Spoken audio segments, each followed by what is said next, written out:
ತಿಂಗಳಿಗೆ 60,000 ಗೊಬ್ಬರ ಬಿಟ್ಟು ನನಗೆ ಲಾಭ ಆಗ್ತಿತ್ತು. ನೋಡಿ ವೀಕ್ಷಕರಿಗೆ ನಾವು ಇಷ್ಟೇ ಹೇಳುದು, ಯಾವ್ದು ಕೆಲಸವು ನಿಷ್ಠೆಯಿಂದ ಮಾಡಿದ್ರೆ ಖಂಡಿತ. ಬೆಳಿಗ್ಗೆ 5 ಗಂಟೆಗೆ ಎದ್ದು ಜನ ಇದ್ದು ನಾನೇ ಹಟ್ಟಿಗಡೆ ಹೋಗ್ತಿದ್ದೆ. ಮೆಡಿಸಿನ್ ಎಲ್ಲ ಕೊಡ್ಲಿಕ್ಕೆ ಕಲ್ತು ಬೇರೆಯವರಿಗೂ ಮಾಹಿತಿ ಕೊಡ್ತಿದ್ದೆ. ನಮ್ಮ ಊರಲ್ಲಿ BMC ಬಲ್ಕ್ ಕೂಲರ್ ಹಾಕಿಸಿದ್ದೇನೆ. ನಿರ್ದೇಶಕಿಯಾಗಿ ಆಯ್ಕೆ ಆದ ನಾನು ಪ್ರಥಮ ಮಹಿಳೆಯಾಗಿ. ಇಷ್ಟು ಮೂಲೆಯಿಂದ KMF ಗೆ ನಿರ್ದೇಶಕಿ ಆಗಿದ್ದೆ ನಾನು. 2 ರಿಂದ 7ರವರೆಗೆ ಇದ್ದೆ ಬೋರ್ಡ್ ಅಲ್ಲಿ. ಚುನಾವಣೆಗೆ ನಿಂತು ಗೆದ್ದದ್ದು ಫಸ್ಟ್. ಲೇಡೀಸ್ ನಿಲ್ತಿಲ್ಲ ಆಯ್ತಾ, ಅದೇ ಫಸ್ಟ್. ಆ ಸಮಯದಲ್ಲಿ ನೀವು ಒಂದು ಕ್ಯಾಂಡಿಡೇಟ್ ಆಗಿ ನಿಂತು ವಿನ್ ಆಗಿ ಒಂದು ಕೆಲಸವನ್ನು ಯಶಸ್ವಿಯಾಗಿ ಮಾಡಿದ್ರಿ. ಈ ಕಡೆ ಕನಕಮಜಂಡಿ, ಈ ಕಡೆ ಸೊಸೈಟಿ ಸೇಲ್ ಆಯ್ತು. ನಮ್ಮ ಸುಳ್ಯ ತಾಲೂಕಲ್ಲಿ ಕಡಿಮೆ ತಾಲೂಕು ವೈಸ್ ಸೊಸೈಟಿ ಇಲ್ಲ ಇತ್ತು. ಎಲ್ಲ ತಾಲೂಕು ವೈಸ್ ನನ್ನ ಪೀರಿಯಡ್ ಅಲ್ಲಿ ಮಾಡಿದ್ದೇನೆ. ಪ್ರತಿ ಅಭಿನಂದನೆ ಸಲ್ಲಿಸಬೇಕು. ಆ ರೀತಿಯಲ್ಲಿ ಎಲ್ರು ಸಹ ನೆನೆಸ್ಕೊಳ್ತಾರೆ ನನ್ನೀಗ ಸಹ ಹೈನುಗಾರಿಕೆಯಲ್ಲಿ. ಎಲ್ಲ ವೀಕ್ಷಕರಿಗೆ ನಮಸ್ಕಾರ. ನಾನು ಇನಾಸಾರ್ ಸರ್ಲಿಗಟ್ಟೆ. ವೀಕ್ಷಕರೇ, ಇವತ್ತು ನಾನು ಸುಳ್ಯದ ಅಲಂತೋಡು ಪ್ರೇಮ ವಸಂತ್ ಎಂಬವರ ಮನೆಗೆ ಬಂದಿದ್ದೇನೆ. ವೀಕ್ಷಕರೇ, ಇವರೊಂದು ಕೃಷಿ ವಿಭಿನ್ನ ರೀತಿಯಲ್ಲಿ ಮಾಡ್ತಾ ಇದ್ದಾರೆ. ಇವರ ಕೃಷಿ ಸಂಪೂರ್ಣವಾಗಿ ಸಾವಯವ ಒಂದು ಪದ್ಧತಿಯಲ್ಲಿ ಮಾಡ್ತಾ ಇದ್ದಾರೆ. ಅವರು ಏನೆಲ್ಲ ಬೆಳೀತಾರೆ, ಹೇಗೆ ಬೆಳೀತಾರೆ ಮತ್ತು ಸಾವಯವ ಯಾವ ರೀತಿಯಲ್ಲಿ ಅವರು ಮಾಡ್ತಾರೆ, ಇದೆಲ್ಲ ಮಾಹಿತಿ ಅವರಿಂದ ಕೇಳಿ ಪಡೆದುಕೊಳ್ಳುವ. ಬನ್ನಿ ವೀಕ್ಷಕರೇ. ನಾನು ಈಗಾಗಲೇ ಹೇಳಿದಂತಹ ಪ್ರೇಮ ವಸಂತ್ ಎಂಬವರು ಇವರೇ ಆಗಿದ್ದಾರೆ. ಮೇಡಮ್, ನಿಮ್ಗೆ ನಮ್ಮ ಈ ಸಾಧಕರಿಗೆ ಸಲಾಂ ಕಾರ್ಯಕ್ರಮದ ಎಲ್ಲ ವೀಕ್ಷಕರ ಪರವಾಗಿ ನನ್ನ ಪರವಾಗಿ ನಿಮ್ಗೆ ಪ್ರೀತಿಯ ಸ್ವಾಗತವನ್ನು ನೀಡ್ತಾ ಇದ್ದೇವೆ. ಮೇಡಮ್, ನೀವು ತರಕಾರಿ ಎಲ್ಲ ಬೆಳಿತೀರಿ ಅಂತ ಹೇಳಿದ್ರಲ್ಲ, ಅದು ನೀವು ಹೇಗೆ ಇದೆಲ್ಲ ಇದು ಮಾಡ್ತೀರಿ? ಅದಕ್ಕೆ ಗೊಬ್ಬರ ಎಲ್ಲ ಯಾವ ರೀತಿ ಎಲ್ಲ ಕೊಡ್ತೀರಿ? ಜೀವಾಮೃತ ಮಾಡ್ತೇನೆ. ಜೀವಾಮೃತ ಮಾಡಿ ಕೊಡುದಲ್ಲ? ಜೀವಾಮೃತ ಮಾಡ್ತೇನೆ. ಮತ್ತೆ ಸುಡು ಮಣ್ಣು ಮಾಡ್ತೇವೆ. ನೋಡಿ, ಅಂಗಳದಲ್ಲಿ ಮಾಡ್ತಾ ಇದ್ದಾರೆ ದೊಡ್ಡ ರಾಶಿ. ನಿಮ್ಗೆ 250 ಕ್ವಿಂಟಲ್ ಅಡಿಕೆ ಆದವರಿಗೆ ಈಗ ನಿಮ್ಗೆ ಎಷ್ಟಾಗ್ತದೆ ಮೇಡಮ್ ಅಡಿಕೆ? 20 ಕ್ವಿಂಟಲ್. ಅಷ್ಟು ಡಲ್ಲ ಇದಲ್ಲ ನಿಮ್ದು. ನೋಡಿ, ಇದೊಂದು ಎಚ್ಚರಿಕೆಯ ಕರೆಗಂಟೆ. ಯಾಕಂದ್ರೆ ಸೌತ್ ಕೇಂದ್ರ ಈಗ ತಗ್ಗೆ ಇಟ್ಟಿದೆ. ಅಂದ್ರೆ ಹಳದಿ ರೋಗ, 250 ಕ್ವಿಂಟಲ್ ಇಲ್ಲಿ, 20 ಕ್ವಿಂಟಲ್ ಇಲ್ಲಿ. ಹೌದು, ಇಷ್ಟು 4 ಅಂಗಳ ಫುಲ್ ಅಡಿಕೆ ಆಗ್ತಿದೆ. ಜಾಗ ಸಾಕಾಗ್ತಿಲ್ಲ ಇತ್ತು ಅಲ್ವಾ? ಕ್ಯಾಂಪ್ಕೋದಲ್ಲಿ ನೀವು ಸೆಕೆಂಡ್ ಹೈಯೆಸ್ಟ್ ಅಡಿಕೆ ಕೊಡ್ತಿದ್ದು ನೀವೇ ಅಲ್ವಾ? ಇದೊಂದು ಯಾಕಂದ್ರೆ ಇದನ್ನು ಗಮನದಲ್ಲಿ ಇಡ್ಬೇಕು. ಯಾಕಂದ್ರೆ ಕೃಷಿ ಒಂದನ್ನೇ ನಂಬಿಕೊಂಡು ಬಂದ್ರೆ ಯಾವ ರೀತಿ ಒಂದು ಕಷ್ಟ ಕೊಡ್ತದೆ ನೋಡಿ. ಹೌದು, ಆ ಟೈಮಲ್ಲಿ ನಾನು ಹೈನುಗಾರಿಕೆ ಮಾಡಿ ನಾನು ತಿಂಗಳಿಗೆ ಕಡಿಮೆ 60,000 ಗೊಬ್ಬರ, ಇಷ್ಟು ತೋಟಕ್ಕೆ ಒಂದು ಚೀಲ ಗೊಬ್ಬರ ಪರ್ಚೇಸ್ ಮಾಡ್ತಿಲ್ಲ. ಅದನ್ನೇ ಆಗ್ತಿದ್ರಿ ಅಲ್ವಾ? Full slurry. 3 ದಿವಸ 4 ದಿವಸದ ಸ್ಲರಿ ಟ್ಯಾಂಕಿ ಫುಲ್ ಆಗ್ತಿತ್ತು. ತೆಂಗು 1,000 ತೆಂಗಿನ ಮರ, 50-70 ಸಾವಿರ ತೆಂಗಿನಕಾಯಿ ಆಗ್ತಿತ್ತು. ಒಂದು ಚೀಲ ಗೊಬ್ಬರದ ಖರ್ಚಿಲ್ಲ ಆಯ್ತು ನೋಡಿ. ಲೇಬರ್ ಸಹ ಬೇಕಾದಷ್ಟು ಸಿಕ್ತಿದ್ರು. ಲೇಬರ್ಸ್ ಇದ್ರು. ಎಷ್ಟು ಜಮೀನು ಉಂಟು ಮೇಡಮ್ ನಿಮಗೆ? ಒಟ್ಟು 50 ಎಕರೆ. 50 ಎಕರೆ ಉಂಟಲ್ಲ? ಅದಕ್ಕೆ 20 ಎಕರೆ ಸಾಧಾರಣ ರಬ್ಬರು, 25 ಎಕರೆ ಅಡಿಕೆ ತೋಟ. ಈಗ 25 ಅಡಿಕೆ ತೋಟದಲ್ಲಿ ತಾಳೆ ಕೃಷಿ ಹಾಕಿದ್ದೇವೆ. ತಾಳೆ ಕೃಷಿ ಹಾಕಿದ್ದೀರಿ, ತೆಂಗು ಹಾಕಿದ್ದೀರಿ, ಕೊಕ್ಕೋ ಸಹ ಎಷ್ಟು ಕೊಡ್ತೀವಿ ಸುಳ್ಯ ತಾಲೂಕಿಗೆ ನಾವೇ. ಮಾವನ ಕಾಲದಲ್ಲೇ ಒಂದು ಸಮಯದಲ್ಲಿ ನಿಮ್ಮನ್ನು ಎತ್ತಿ ಹಿಡಿದಂತ ಬೆಳೆ ಕೊಕ್ಕೋ. ಯಾಕಂದ್ರೆ ಈಗ ನೋಡಿ ಎಲ್ಲ ಕೊಕ್ಕೋಗೂ ರೋಗ ಬರ್ತದೆ, ಕಾಡು ಪ್ರಾಣಿಗಳ ಆವಡಿ ಎಲ್ಲ ಉಂಟು. ಹೌದು, ಕೊಕ್ಕೋ ಡ್ರೈಯರ್ ಅಲ್ಲಿ ಹಾಕ್ತಿದ್ದಾಗ ನೀವು ಅಲ್ಲಿ ಅರಂತೋಡು ಬ್ರಿಡ್ಜ್ ಬಂದಾಗ ಬ್ರಿಡ್ಜ್ ಇಲ್ಲ ಇತ್ತು. ಆ ಕಾಲದಲ್ಲಿ ನಾವೇ ಇಲ್ಲಿ ಡ್ರೈಯರ್ ಹಾಕಿ ಊರ್ನ ಕೊಕ್ಕೊಲ್ಲ ನಾವು ಕಲೆಕ್ಷನ್ ಮಾಡಿ ಕ್ಯಾಡ್ಬರೀಸು ಪಡಿವಾಳಿ ಏಜೆನ್ಸಿ ಅವರು ಬರ್ತಿದ್ರು. ಮನೆಗೆ ಬಂದು ಕೊಕ್ಕೋ ಕೊಂಡೋಗಿ ತಿಂಗಳಿಗೆ ವಾರ 500 ಕ್ವಿಂಟಲ್ ಎಲ್ಲ ಕೊಕ್ಕೋ ಆಗ್ತಿತ್ತು ಅಲ್ವಾ? ನಿಜವಾದ ಒಂದು ಆ ಸಮಯದಲ್ಲಿ ನೀವು ಅಷ್ಟು ದೊಡ್ಡ ಕೃಷಿಕರು. ಹೌದು ನೋಡಿ, ಈ ಸಮಯದಲ್ಲಿ ಎಷ್ಟು 20 ಕ್ವಿಂಟಲ್ಗೆ ಬಂದು ನಿಲ್ಲಿಸಿದೆ ಪ್ರಕೃತಿ ಎನ್ನುವುದು. ಹೌದು, ಆ ಸಮಯದಲ್ಲಿ ಮಾತ್ರ ಧೈರ್ಯ ಮಾಡಿ ನಾನು ಹೈನುಗಾರಿಕೆಯಲ್ಲೇ ನಮ್ಗೆ ಸುಮಾರು ನಮ್ಮ ಮನೆ ಇಡೀ ನಡೆಸಿದ ಹೈನುಗಾರಿಕೆಯಲ್ಲಿ ಅಂತ. ಪ್ರಾರಂಭದಲ್ಲಿ ಇವರು ಮತ್ತು ಮಗ ಹೇಳ್ತಿದ್ರು, ಅಮ್ಮನ ಡೈರಿಯಲ್ಲಿ ಏನು ಉಳಿಯುದಿಲ್ಲ ಅಂದ್ರೆ. 1 ವರ್ಷ ಏನಾಯ್ತು, 10 ಹೆಣ್ಣು ಕರು ಹುಟ್ಟಿತ್ತು. ಅದನ್ನು ಸಾಕ್ಲಿಕ್ಕೆ ಖರ್ಚು ಉಂಟು ನೋಡಿ. ಅದು ನಮ್ಮ ಕೆಲಸದ ಒಳಗಳು ಧಾರವಾಡದವಳು ಇದ್ಲು. ಅವಳು ಹೇಳ್ತಿ, ಇದನ್ನು ಕೊಡ್ಬೇಡಿ ಅಮ್ಮ, ಇದಾದ್ರ ಮಗಳು ಅದ್ರ ಮಗಳು ಎಲ್ಲ ಕರು ಇಟ್ಟೆ. ಒಂದು ಕೊಟ್ಟಿಗೆ ಇಡೀ ಹೆಣ್ಣು ಕರು ಆಯ್ತು. ಅದು ಮತ್ತೆ ನೆಕ್ಸ್ಟ್ ಇಯರ್ ಅಲ್ಲಿ ನನ್ಗೆ ಗಬ್ಬಾಗಿ ಒಳ್ಳೆ ಲಾಭ ಬರ್ಲಿಕ್ಕೆ ಉಸಿರಾಯ್ತು. ಆಗ ಹೇಳಿದ ನಾನು, ಡೈರಿ ನಿಲ್ಲಿಸ್ಬೇಕು, ಬೇಡ ನಿಲ್ಲಿಸ್ಬೇಡ, ಫುಲ್ ತೋಟಕ್ಕೆ ಗೊಬ್ಬರ. ಮತ್ತೆ ಇವರೇ ನನ್ಕಿಂತ ಹೆಚ್ಚು ಎಲ್ಲರಲ್ಲ ಹೈನುಗಾರಿಕೆ ಮಾಡಿ ಅಂತ ಬಂದವರಲ್ಲಿ ತುಂಬಾ ಜನ ನೋಡಿ. ನೀವೊಂದು ಸ್ಪಷ್ಟವಾಗಿ ಮಾಹಿತಿ ಕೊಡ್ತೀರಿ, ಹೈನುಗಾರಿಕೆಯಲ್ಲಿ ಲಾಸ್ ಇಲ್ಲ ಅಂತ ಹೇಳ್ತೀರಿ? ಇಲ್ಲ. ತರಕಾರಿ ಇದು ಅಂಬಾಟೆ ತೊಂಡೆ ಅಂತ, ಇನ್ನೂ ಸೈಜ್ ದೊಡ್ಡದು ಬರ್ತದೆ. ಈಗ ಕೊಯ್ಲು ಆಯ್ತು, ಮೊನ್ನೆ ಮುಗಿತಾ ಬಂತು. ಅದು ಎಳೆದೆ ಇದೆ ಬುಡ ಅಲ್ವಾ? ಹೌದು, ಇದು ಕೇರಳದಿಂದ ತಂದ ತಳಿ. ಅಷ್ಟು ದೊಡ್ಡದಾಗ್ತದಲ್ಲ? ಇನ್ನು ದೊಡ್ಡದಾಗ್ತದೆ. ಟೇಸ್ಟ್ ಇದೆ, ಬೇಗ ಬೇಯ್ತದೆ. ಇದು ಉದ್ದದಲ್ವಾ? ಉದ್ದ ತೊಂಡೆ, ಇನ್ನೊಂದ್ 2 ಇಂಚ್ ಉದ್ದ ಬರ್ತದೆ. ಎಷ್ಟು 4 ಇಂಚ್ ಆಗ್ತದ? 3 ಇಂಚ್ 4 ಇಂಚ್ ನಡು ಬೆರಳಿನಿಂದ ಉದ್ದ ಬರ್ತದೆ. ಯಾಕಂದ್ರೆ ಹೇಳಿದ್ರೆ ಇದು ಸಹ ಹೇಗೆ ಟೇಸ್ಟ್ ಹೇಗಿದೆ ಮೇಡಮ್? ಇದು ಸಹ ಚೆನ್ನಾಗಿದೆ. ಇದು ಸಹ ಮುಗಿತಾ ಬಂತಲ್ಲ? ಮುಗಿತಾ ಬಂತು, ಬೇಗ ಮುಗೀತು. ಎರಡು ವಿಧದ್ದು ಒಂದೇ ಮೂರು. ಚಪ್ಪರದಲ್ಲಿ ಮಾಡಿದ್ದೀರಿ ಹಾ, ಅಲ್ವಾ? ಚಪ್ಪರ ಒಂದೇ ಹಾಕಿದ್ದು ನೋಡಿ, ಮೂರು. ಅದು ಬದನೆಕಾಯಿ ಮಾಡಿದ್ದೀರಿ ಅದು ಅಲ್ವಾ ನೇರಳೆ. ಮೇಡಮ್? ಹ್ಮ್. ನೋಡಿ. ನೇರಳೆ ಬದನೆ ನೋಡಿ ದೊಡ್ಡಕೊಂಡು ಹೋಗಿದ್ದು ನೋಡಿ, ಆಚೆ ಬದಿ ಸ್ವಲ್ಪ ದೊಡ್ಡ ಉಂಟಂತ. ಗುಳ್ಳ. ನೋಡಿ ಇಲ್ಲಿ. ಹಾ, ನೇರಳೆ. ನೋಡಿ ಎಂತ ಗುಳ್ಳ ಬದನೆ ನೋಡಿ ಎಷ್ಟು ಚೆನ್ನಾಗಿ. ಕಾಯಿ ಈಗ ಕೊಯ್ಲು ಆಯ್ತು. ಹಾ ಅದು ಹಾಗಲಕಾಯಿ ಪಚ್ಚೆ ಮತ್ತೆ ಬಿಳಿ 2 ವೆರೈಟಿ ಹಾ, ಅದು ಅಲ್ವಾ? ಇದೆ ನೋಡಿ ಅಲ್ಲಿ. ಹೌದು. ಆಚೆ ಸೈಡ್ ಬಳ್ಳಿ ಬಟಾಟೆ ಮಾಡಿದೆ, ಈಗ ಮುಗೀತು ಕೊಯ್ಲು. ಬಟಾಟೆ ಬೇಕಿದ್ರೆ ಒಳಗಡೆ ಉಂಟು, ತೋರಿಸ್ತೇನೆ. ಹಾ ಹಾ, ಬಳ್ಳಿ ಬಟಾಟೆ ಓಕೆ. ಇದೆಲ್ಲ ಅಲ್ಲಿ ಚಂದ ಬರ್ತದೆ. ಇದು ಹಾ, ಹೂ ಬಂತು ನೋಡಿ, ಇದು- ಅಲ್ಲಿ ದೊಡ್ಡ ಗಿಡ ಉಂಟು. ಇದು ಬೆಳೆದಿದೆ ಅಲ್ವಾ? ಇದು ಎಂತ? ನೇರಳೆ. ಲಾಂತರಿಕ ಅಂತ ಹೇಳ್ತಾರೆ ನೋಡಿ. ಹಾ. ಓಲ್ಡ್ ಚಂದ ಉಂಟು ನೋಡಿ ಗಿಡ. ಫಸ್ಟ್ ಹಾ, ಈ ತರ ಬರ್ತದಲ್ವಾ? ಹೌದು, ಅರಿವೆ. ಇನ್ನು ದೊಡ್ಡದು ಬರ್ತದೆ ಅದೇ ಹಾ, ಹಾ. ಇದು ಯಾವುದು? ಲಾಂತರಿಕ ಅಂತ ಹೇಳ್ತಾರೆ ಲಾಂತರಿಕ. ಕೇರಳದ. ಹಾ ಹಾ ಹಾ ಹಾ. ಈ ಬೀಜ ಹಾಕಿ ನೀವು ನಾನೊಬ್ಬರ ಮಾಡಿದ್ದಲ್ಲ? ಮನೆಯಿಂದ ತಂದದ್ದಷ್ಟೇ, ಅವ್ರು ಮಾಡ್ಲಿಲ್ಲ. ನಾನು ಈ ವರ್ಷ ಸಹ ಮಾಡ್ತೇನೆ. ಚಂದ ಕಟ್ಟಿಂಗ್ಸ್ ಅದೆಲ್ಲ ಕಟ್ಟಿಂಗ್ಸ್ ತೆಗ್ದದ್ದು. ಹಾ. ಮೆಣಸು ತುಂಬಾ ಆಗಿದೆ. ಮೆಣಸು ತುಂಬಾ ಆಗಿದೆ. ಅಲ್ವಾ? 2-3 ಸಾಲು ಹಾ ಹಾ. ಬೆಂಡೆ ಆಗಿ ಹಾ, ಮುಗಿತು. ಎಂತ ಬಿಳಿ ಇದು ಉಂಟು ಅಲ್ವಾ ನಿಮ್ಮ ಹತ್ರ? ಯಾವ್ದು? ಅರಿವೆ. ಹಾ, ಬಿಳಿ ಹಸಿರಿದ್ದು. ಹಸಿರು. ಮತ್ತಿದು ಹಳದಿ ಬೀನ್ಸ್ ಇದೆ ನೋಡಿ ಆ ಕಡೆ, ಹಾ ಹಾ. ತೋರಿಸ್ತೇನೆ.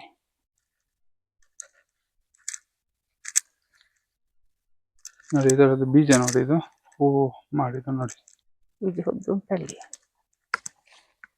ಹಾ, ಇವರು ಕೊಯ್ದಿದಾರಂತ. ಎಲ್ಲಿ ಬೀನ್ಸ್ ಇದೆ? ಅವರು ಕೊಯ್ದ್ರ ಅಂತ ನೀನೆ ಕೊಯ್ದಿಸ್ತೇನೆ. ಬೀಜ ಒಳಗಡೆ ಉಂಟು, ಕೊಯ್ದಿದ್ದ ತೋರಿಸ. ಅದು ಅಲಸಂಡೆ. ಅದೇ ಅಲ್ಲಿ ನೋಡಿ, ಆ ಗ್ರೋ ಬ್ಯಾಗ್ ಅಲ್ಲಿ ಹಾ, ಹಾ, ಹಾಕಿದ್ದೇನೆ. ಹಾ, ಇಲ್ಲೆಲ್ಲ ರಟ್ಟ ನೋಡಿ, ಇದು ಎಲ್ಲ ಹಾ. ಇಟ್ಕೊಳ್ಳಿ. ಆಗ್ತಾ Okay. ಉಂಟು. ಇದೊಂದು ಪರಿಮಳ. ಅಲ್ವಾ? ನಾನು ಅದರಿಂದ ಕೊಡ್ತೇನೆ. ನಾವಿಲ್ಲಿ ಬರ್ತದೆ ಅಂತ ಕರ್ಮ. ಅಲ್ವಾ? ಇಟ್ಟೆ ಸಂದಲ್ಲಿ ಆಗ್ತದೆ, ಚಪ್ರ ಅಂತ ಬೇಡ ಇದಕ್ಕೆ. ನಾವಿದು ಅದು ಗಿಡವೇ ತಿಂತದೆ. ಗಿಡ ತಿನ್ನೋದು, ಇದು ಕಾಯಲ್ಲ, ಗಿಡವೇ. ಇಟ್ಟೆ ಸಣ್ಣ ಗಿಡ ತೆಗ್ದು ಹಾಕಿ ಹೋಗಿದೆ ಮೊನ್ನೆ. ಓಕೆ. ಎಲೆ ನೋಡಿ ಇವರ ಕಟ್ ಮಾಡೋದು. ಬಸಳೆ. ಯಾವುದೇ ಅಲ್ಲ ಅದು ಹಾ. ಎಲೆ ದೊಡ್ಡ ಬರ್ತದೆ. ಹೌದು ಹೌದು ಹೌದು. ಅದಕ್ಕೂ ಏನೋ ಒಂದು ಸ್ವಲ್ಪ ಬಿಳಿ ಆಗಿದೆ ಈಗ. ಬಿಳಿ ಟೈಮ್ ಆಗಿದೆಯಲ್ಲ? ಆಯ್ತು. ಫಸ್ಟ್ ಚಂದ ಬಂದಿತ್ತಿದೆಲ್ಲ. ಹಾ ಹಾ ಈ ಸಲದ್ದು ಕರಿಯಲ್ಲ ಅದೇ. ಅಲ್ವಾ?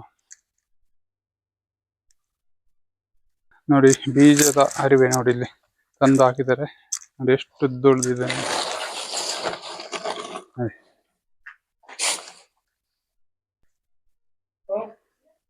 1 ನಿಮಿಷ ನಿಂತ್ಕೊಳ್ಳಿ ಅತ್ತ, ರೈಟ್ರೆ ಇಟ್ಕೊಳ್ಳಿ. ಹಾ. ಓ, ಇಷ್ಟು ದೊಡ್ಡ ಹಾಗೆ ಆಗ್ತದಾ? ಸೌತೆ. ಇದರೊಳಗೆ ಟೊಳ್ಳಿಲ್ಲ. ಹೌದಾ? ಇದೆ ನನ್ನಲ್ಲಿ ಭಾಗ ಮಾಡಿದ್ದು. ಹಾ ಹಾ ಹಾ. ಏಕೆ ಕಟ್ ಮಾಡಿ ತೋರಿಸ್ತೇನೆ ಇದನ್ನು. ಹಾ, ತೋರಿಸಂತೆ ಒಮ್ಮೆ. ನೋಡಿ. ಇಷ್ಟೇ ತಿರುಳು. ಏನಿನ್ನು ಇದರಲ್ಲಿ ನೋಡಿ 3 ಇಂಚು ದಪ್ಪ ಪೀಸ್. ಸಂಪೂರ್ಣ ಎಷ್ಟು ದಪ್ಪ ಇದೆ ನೋಡಿ. ಎಂತ ಸೌತೆ ಮೇಡಮ್ ಇದು? ಮಗೆ ಸೌತೆಕಾಯಿ ಮಗೆ ಸೌತೆಕಾಯಿ. ಉತ್ತರಾಖಂಡಿಂದ ಒಬ್ರು ತಂದು ಹಾ. ನಂಗೆ ಬೀಜ ಕೊಟ್ರು, ಅವರು ಮಾಡಿಲ್ಲ. ನಾನೀಗ ಒಂದು 7-8 ವರ್ಷದಿಂದ ಇದು ಮಾಡ್ತೇನೆ. ಹೇಗೆ ಇದೆಲ್ಲ ಟೇಸ್ಟ್ ಎಲ್ಲ ಟೇಸ್ಟ್ ಹೇಗಿದೆ? ಚೆನ್ನಾಗಿದೆ. ಪಲ್ಯಕ್ಕೆ ಪದಾರ್ಥಕ್ಕೆ? ಎಲ್ಲದಕ್ಕಾಗ್ತದೆ. ಸಾಂಬಾರು, ಮಜ್ಜಿಗೆ ಹುಳಿ, ಹಾ, ಹಾ, ಹಾ. ಕೊಟ್ಟಿಗೆ ನಾನು ಇದು ಸಾಂಬಾರ್. ಫಸ್ಟ್ ನೋಡುದು ಇಂತ ಒಂದು ಕಲ್ಲರ್ ಹೌದು. ಮತ್ತೆ ಇಷ್ಟು ದಪ್ಪ. ಅದ್ರ ಮತ್ತೆ ಒಳಗೆ ಟೊಳ್ಳಿ ಇರ್ತದಲ್ಲ ಸರ್, ಹೌದು, ಬೇರೆ ಅದು ಸೌತೆ. ಇಷ್ಟು ಹುಲ್ಲು ಟೊಳ್ಳಿ ಹೌದು, ಇದಿಷ್ಟು ದಪ್ಪ ತುಂಡು ಬರ್ತದೆ ನೋಡಿ. ಅದು ಇಷ್ಟೇ ಬೀಜ ಪರಿಮಳ ಕೊಟ್ಟೆ. ಸಹ ಒಳ್ಳೇದುಂಟು ಮೇಡಮ್. ಈಗ ಎಷ್ಟು ಸಮಯ ಆಯ್ತು ನೋಡಿ ಇದಕ್ಕೆ. ಈಗ ಪುನಃ ಬೀಜ ಹಾಕಿದ್ದೆಲ್ಲ ನವಿಲು ಹಾ ಹಾ. ಕಿತ್ತಾಕಿದ್ದೇನೆ, ವ್ಯವಸ್ಥೆ ಮಾಡ್ಬೇಕಷ್ಟೇ. ಇದು ಟೇಸ್ಟ್ ನೋಡ್ಲಿಕ್ಕೆ ನಮಗೆ ಒಂದು ಕೊಡ್ಬೋದಲ್ಲ? ತೆಕ್ಕೊಂಡೆ ಓಕೆ ಓಕೆ, ನೋಡುವ, ನಾವು ಟೇಸ್ಟ್ ನೋಡುವ. ಅಷ್ಟು ದಪ್ಪದ್ದು ನಮ್ಗೆ ಹೌದು. ನೋಡಿ ಖುಷಿ ಆಯ್ತು. ಹೌದು. ಏನೇ ಆಗ್ಲಿ. ಕಳ್ಸಲ ಕೊಟ್ಟದ್ದಾಗೆ ಅವರಿಗೆ ನಾನು. ಸಾಫ್ಟ್ ಆಗಿದ್ದೆ, ಎಲ್ಲೋ ಕಲರ್ ಬರ್ತದೆ ಸರಿ ಹಣ್ಣಾಗುವಾಗ. ಇನ್ನು ಸಹ ಎಲ್ಲೋ ಇನ್ನು ಸಹ ಹಳದಿ ಕಲರ್ಗೆ ಬರ್ತದೆ ಅಲ್ವಾ? ನೋಡಿ, ಇದು ಈಗ ನಾವು ನೋಡುವಾಗ ಇದು ಹಣ್ಣಾಗಿದೆ ಅಂತ ಭಾವಿಸ್ಬೇಕು ಅಷ್ಟೇ. ಹಣ್ಣಾಗಿದೆ. ಇದರ ಕಲರ್ ಹೀಗೆ ಅಲ್ವಾ? ಹೌದು. ನೋಡಿ ಎಷ್ಟು ದಪ್ಪ ದಪ್ಪ ಸ್ಮೂತ್ ಉಂಟು. ಬರ್ತದೆ. ನೋಡಿ ಎಷ್ಟು ದಪ್ಪ ಉಂಟು ಮೇಡಮ್ ಇದು. ದಪ್ಪ ಬೀಜವು ದಪ್ಪ ಇರ್ಬೋದಲ್ಲ ಇದರೊಳಗೆ? ಬೀಜ ಸಣ್ಣದು. ಸಣ್ಣವಾ? ಸ್ವಲ್ಪ ದಪ್ಪ. ಇಷ್ಟು ಆಗಿದೆ ಅಲ್ಲ ಅದರಲ್ಲಿ? ತುಂಬಾ ಆಗಿದೆ. ಈಗ ಲಾಸ್ಟ್ ಮುಗಿತಾ ಬಂತು. ನೋಡುವಾಗ ಬಳ್ಳಿಯಲ್ಲಿ ಹೌದು, ಎಲ್ಲೋ ಕಲರ್ ಓಕೆ ಉಂಟು. ನನ್ನಲ್ಲಿ ಫೋಟೋಸ್ ಬೇರೆ. ಓಕೆ, ನಮ್ಗೆ ಆ ಫೋಟೋ ಕಳಿಸಿ.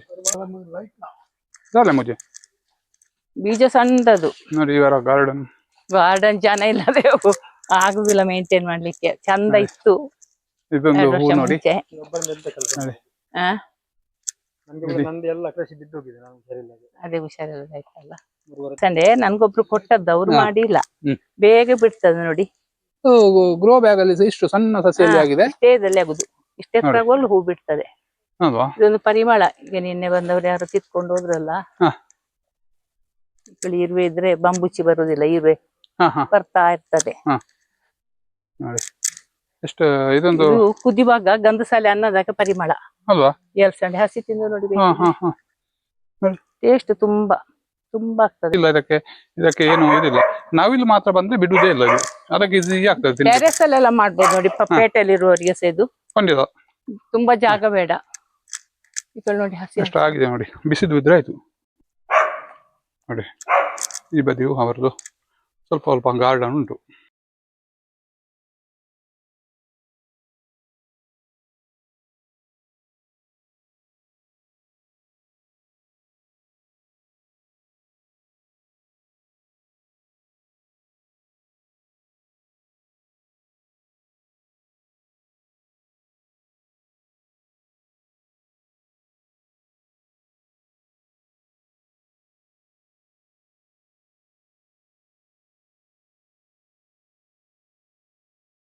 ನೋಡಿ ಮಲ್ಲಿಕಾ ನಿಮ್ಗೆ ತೋರಿಸ್ತಾ ಇದ್ದೇನೆ.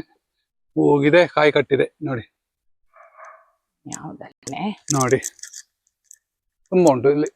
ತಾಳೆ ಅದು ನೋಡಿ ಇವರು ಅಡಿಕೆ ಕೈ ಕೊಟ್ಟ ನಂತರ ಇವರು ಬೆಳೆದದ್ದು ಕೃಷಿ. ತಾಳೆ ಕೃಷಿ. ನೋಡಿ ತುಂಬಾ ಎಷ್ಟು ಮರ ಉಂಟು ಮೇಡಮ್ ನಿಮ್ದು? 1300 ಮರ. ನೋಡಿ ತಾಳೆ ಬೀಜ ನೀವು ನೋಡ್ತೀರಿ, ಎಕರೆಗೆ ಒಂದು 50 ಹಾಕುದು ನೋಡಿ. ಅದಿನ್ನು ನಿನ್ನೆ ಕೊಯ್ಲಾದ್ದು, ಹಾ. ಅದು ರೆಡ್ಡಿಶ್ ಬರ್ಬೇಕು, ಕಾಯಿ ಬೇಕು, ತೋರಿಸ್ತೀನಿ ನಾನು. ಹಾ. ಬೇರೆ ಫೋಟೋಸ್ ಉಂಟು. ಹಾ.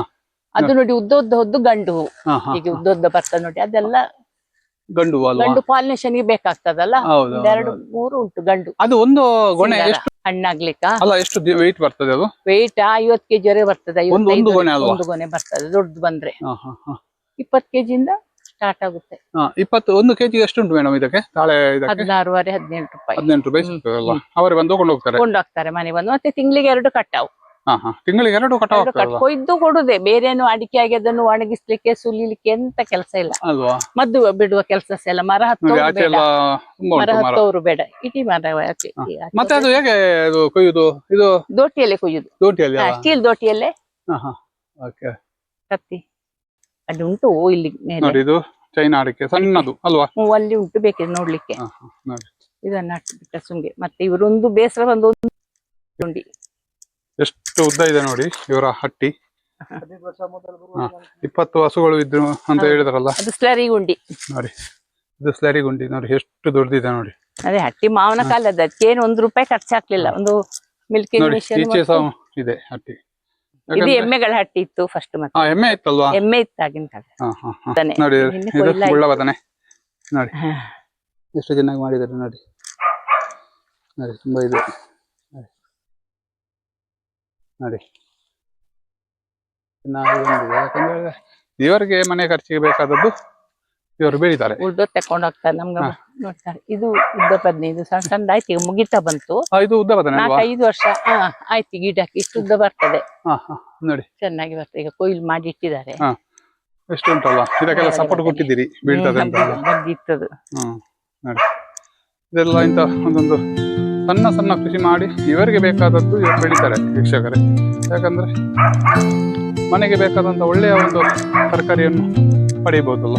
ನೋಡಿ ನೋಡಿ ಎಲ್ಲ ತಾಳೆ ಮರ ಕಾಣ್ತಾ ಇದೆ. ಇದೆಲ್ಲ ತಾಳೆ ಮರ. ತೆಂಗಿನ ಮರ ಉಂಟು ಇದೆಯಲ್ಲಿ.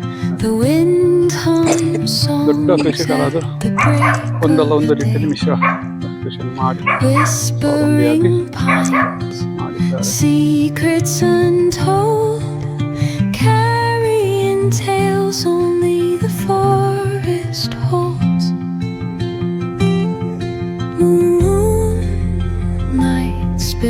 the velvet dark, etching patterns, leaving its mark. The roots stretch deep, the earth's gentle sigh, a lullaby sung to the open sky. Oh, whispering pines, sing me your tune, caught in the rhythm of the stars and the moon. Teach me the language of rustling leaves,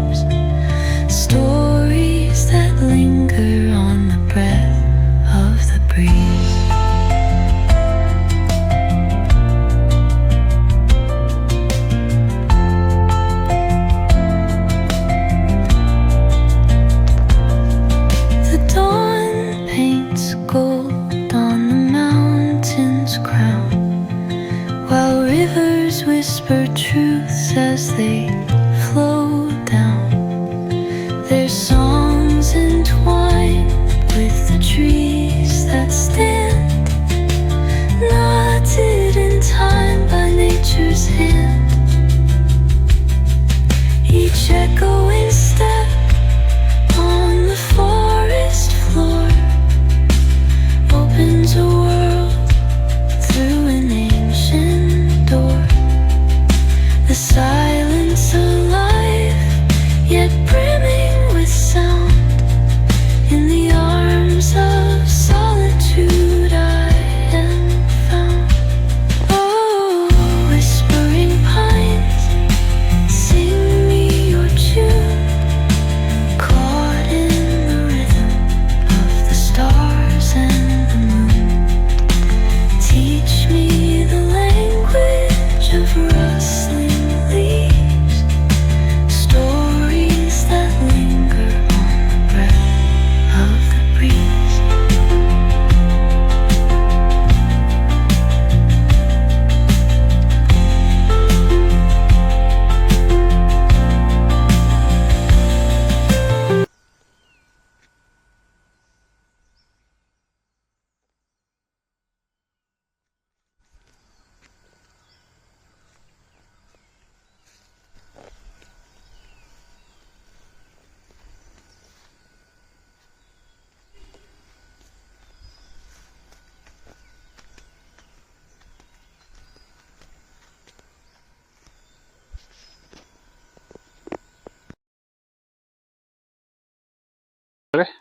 urgent ಆಗಿ ನಾವು ಬಂದಿದ್ದೆವು.